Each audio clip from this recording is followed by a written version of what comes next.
পালে তাদের ক্ষেত্রে এই পাখি অসুস্থ হয়। ওরা যেমন প্লেফুল আছে এখন, বুঝছেন? ও নাড়াচড়া এভরিথিং ওকে আছে।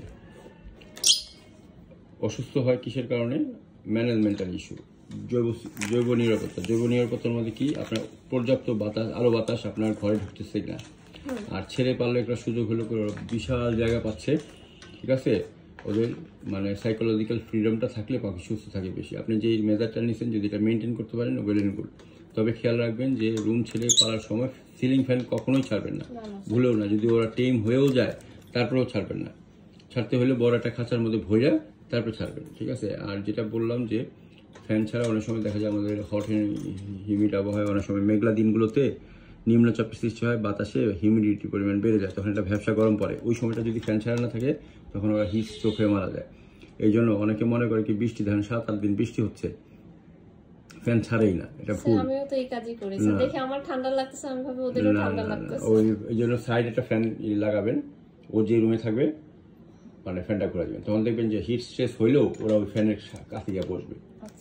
মানে একটা ফ্যান লাগায় রাখবেন, সবসময় ছাড়তে হবে যেন নট নেসেসারি, কিন্তু ফ্যানটা সেফ যেন মানে ওরা ওখানে গিয়ে বসলেও মানে ডান্ডা ব্যথা না পায়, এটা করবেন, তাইলে হবে। আর হলো ওই ন্যাচারাল খাবার, সব ওর ফুড চেইনটা বড় করার চেষ্টা করুন, খুঁজে খুঁজে দেখবেন ওরা কি কি খায়, হ্যাঁ কি কি দেওয়া হচ্ছে না। ভাত খায়? হ্যাঁ হ্যাঁ, ভাতও দিতে পারেন, অসুবিধা নেই। ভাত ডাল দিয়ে দিলে হ্যাঁ দিবেন, অসুবিধা নেই। ভাত, ওই ডাল, এগুলো ওদের প্রয়োজন আছে। ডালটা হলো উদ্ভিজ প্রোটিন, এটাও প্রয়োজন আছে। ওরা ডাল শস্য খায়। এটা সবই যা দেব খাবে, কিন্তু এটা খাবে না কোনো কিছু। হ্যাঁ, এটা হলো একটু খানদানি, আর ওইটা হলো বাঙালি, যা দিবে তাই সই, ঠিক আছে? পান্তা ভাত দিলে সেটাই সই। এগুলো কি মানে ছেলে মেয়ে দেখে জোড়া দেওয়ার দরকার আছে? ছেলে মেয়ে দেখে এটা যখন নিছিলেন তখন ওদেরকে বলেন নাই যে জোড়া করে দেওয়ার জন্য? ওরা বললে জোড়া করে দেয়। নিজেরা বুঝতে পারে না স্যার। আমি যখন এটা নেই, এটার বয়স তখন 1 মাস ছিল, আর এটা ছিল এত ছোট বয়সে বোঝা যায় না।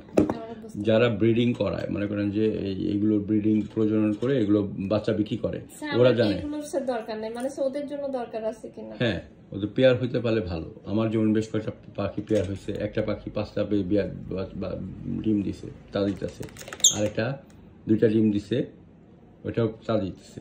তো সুতরাং বিষয়টা হলো যে পেয়ারের অবশ্যই ওদের মানসিক শান্তিটা একটা ইয়ে থাকে, বুঝছেন? কতদিন পরে দিব? কোনটা?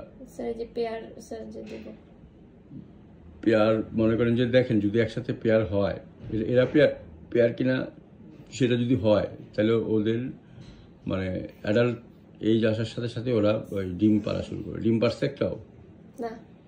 আচ্ছা, ওই যদি না পারে তখন আবার পেয়ার চেঞ্জের ইস্যু থাকে। যদি ধরেন পেয়ার হইলো না, দেখা গেলো 2টাই ছেলে বা 2টাই মেয়ে, এগুলো আপনার সেক্সিং করার জন্য ব্লাড টেনে আপনার ওই পিসিআর টেস্ট করে, জেনেটিক্যাল ফিঙ্গারপ্রিন্ট। হ্যাঁ, ওই টেস্টটা বাংলাদেশে হয় কিনা আমি জানি না, ইন্ডিয়াতে হয়, সিঙ্গাপুরে এগুলোতে হয় আর কি। আমাদের দেশেও হয়তো এখন নিয়ে আসা পড়ার কথা, এটা খোঁজ করে দেবে। ওটা প্রয়োজন হয় না, যাদের কাছে পাখি নেবেন ওরা কিন্তু বোঝে। একটু অভিজ্ঞ নিলেই ওদেরকে দেখাবেন যে আচ্ছা দেখেন তো ভাই এটা পেয়ার হয়েছে কিনা। পেয়ার না হলে তখন পেয়ার করে দিতে বললে ওরা হেল্প করবে আপনাকে, এই আর কি।